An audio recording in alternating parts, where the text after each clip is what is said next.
Assalamualaikum warahmatullahi wabarakatuh. Untuk tahun 2021 ni, ini ialah grafik card yang paling cute saya pernah pegang. Ini ialah iGame GeForce RTX 3060 Mini OC. Saiz dia sangat compact. Kalau anda sedang cari grafik card untuk ITX build ataupun satu setup yang berwarna putih, saya rekomen anda untuk beli iGame GeForce RTX 3060 Mini OC. Persoalannya, adakah grafik card yang bersaiz kecil ni performance dia sama dengan grafik card RTX 3060 yang lain?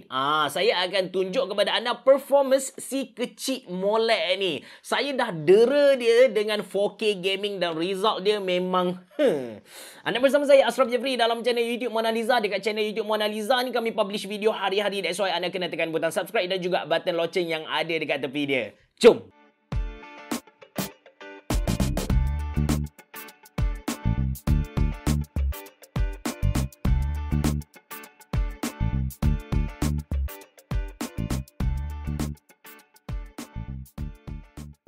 First of all, jom kita tengok iGame GeForce RTX 3060 Mini OC dengan lebih dekat. Kemudian, baru saya tunjuk kepada anda dia punya performance macam mana. Thermal performance, gaming performance. Dan saya akan buat sedikit comparison dengan performance grafik card RTX 3060 yang saya pernah review sebelum ni. Pada akhirnya nanti, macam biasa, saya akan tinggalkan anda dengan klip gameplay supaya anda dapat nilai sendiri performance dia macam mana. So, inilah dia iGame GeForce RTX 3060 Mini OC, sebuah single fan graphic card yang kecil cinonet.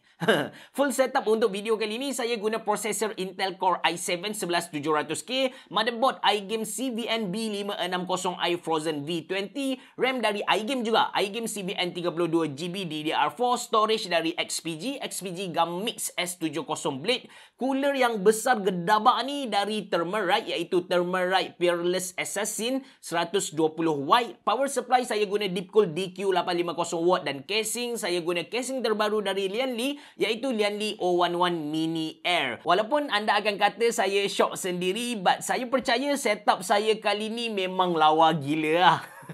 Putih-putih melati bosku. Lianli 011 Mini Air ni, walaupun nama dia mini, actually dia tak mini sangat. Saiz dia besar dan kita boleh sumbat masuk ke semua saiz motherboard dari ITX hinggalah ATX. Cuma kalau anda pair Lianli 011 Mini Air dengan iGame GeForce RTX 3060 Mini ni, lepas tu anda buat grafik card tu secara vertikal macam saya buat, memang cun gila kot. Balik pada main topik kita, iaitu iGame GeForce RTX 3060 Mini ni, panjang dia ialah 182mm, dia punya lebar tu ialah 130mm dan ketebalan dia 42mm.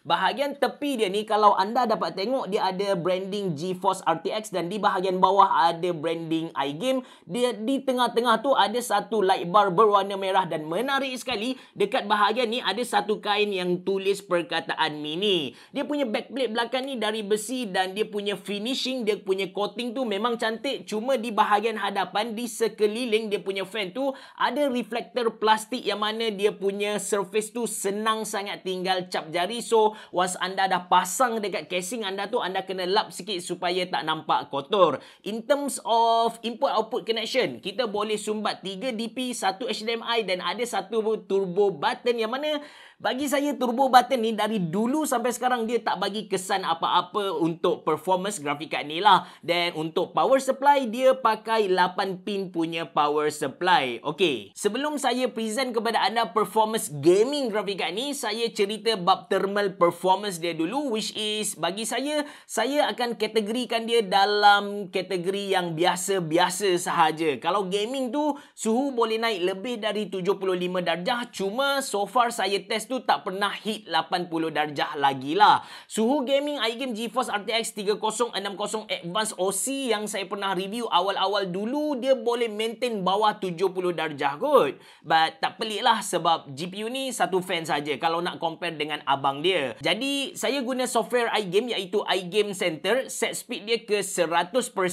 Oh ya, sebelum tu saya nak tunjuk dulu. Ini dia interface terbaru untuk iGame Center, which is kalau nak dibandingkan dengan awal-awal dulu masa zaman RTX 3060 Advanced OC mula-mula dikeluarkan dulu, yang interface ni jauh lagi bagus, jauh lagi kemas lah. Cuma masih ada bahagian yang perlu diperbaiki oleh iGame. Macam contoh dekat LED ni, saya tak tahu nak tukar warna LED tu macam mana. Nak tukar mode tak ada masalah, tapi nak tukar macam RAM dia tu, CVN RAM tu, nak tukar kepada warna biru, warna hijau, saya tak tahu nak tekan dekat mana. Alright, balik pada topik thermal performance tadi. So saya set speed dia ke 100%, which is kipas tu pusing dengan laju gila dan bising gila. Saya run Firmark load 100%, suhu maksimum yang saya dapat tak lebih dari 68 darjah. A good, kita cakap apa? A good signal lah sebenarnya. Dan ini comparison antara GTA 5 auto fan speed dengan full fan speed. Anda boleh tengok ada perbezaan yang walaupun secara angka kita tak nampak benda ni ketara sangat, tapi hakikatnya kalau berdasarkan pengalaman saya, bila mana suhu dapat turun sampai level macam ni, saya akan kata improvement dia memang patut dipuji lah. Settle bab thermal. Now, topik utama kita iaitu gaming, which is macam saya bagi tahu di awal video tadi, saya dera grafik card ni dengan run game 4K resolution. Just for your information, yang RTX 3060 ni dikatakan sweet spot untuk 2K gaming, bukan 4K gaming. That's why saya nak try run 4K gaming dekat dia. Tengok dia boleh handle ke tak. Ini graf game Full HD vs 4K untuk game Dota 2, Valorant, Apex Legends, GTA 5 dan beberapa setting Cyberpunk. Macam biasa, saya letak klip gameplay lepas ending nanti untuk anda nilai sendiri performance dia macam mana. So, based on this graph, actually iGame GeForce RTX 3060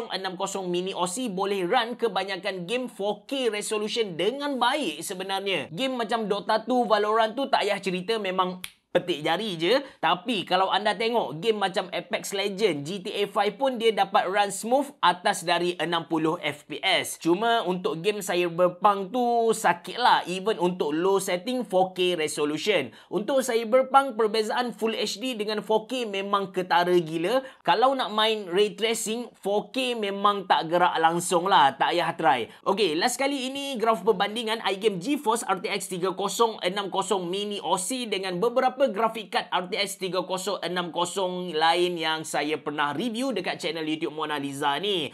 Sebagai contoh, dia punya abang RTX 3060 Advanced OC, kemudian ada Palit Dual dan juga Gain Watt Ghost. Spesifikasi PC tu memang ada perbezaan, but saya tunjuk graf ni sekadar bagi gambaran kasar kepada anda tentang performance grafik card single fan dari iGame ni. Untuk Dota 2 dan Apex Legends, sebenarnya iGame mini boleh je hit 170 FPS gitu, but most of the time dia main sekitar 130 FPS. Overall, this is a very good mini or single fan graphic card. Cuma kalau anda dah teracun dengan apa yang saya present kepada anda dalam video kali ni, anda nak buat sebuah PC setup yang sama sebiji dengan saya tadi, ada satu masalah yang sangat-sangat besar, iaitu dia punya stok tu susah untuk kita dapatkan dalam pasaran sekarang. Kalau anda pergi jalan-jalan dekat Shopee, dekat Lawyat ataupun dekat mana-mana kedai, anda jumpa grafik card ni, iGame GeForce RTX 3060 Mini OC ni, anda jumpa je, anda terus beli, tak payah fikir panjang. Kalau kita main Pokemon tu, kita tak boleh tangkap dia guna Pokeball dah. Kita kena guna Master Ball ataupun Ultra Ball lah. Dia punya level tu macam tu. So, saya tinggalkan anda dengan klip gameplay 4K resolution untuk anda nilai sendiri performance untuk grafik card ni. Terima kasih kerana menonton. Bereboh. Jumpa lagi.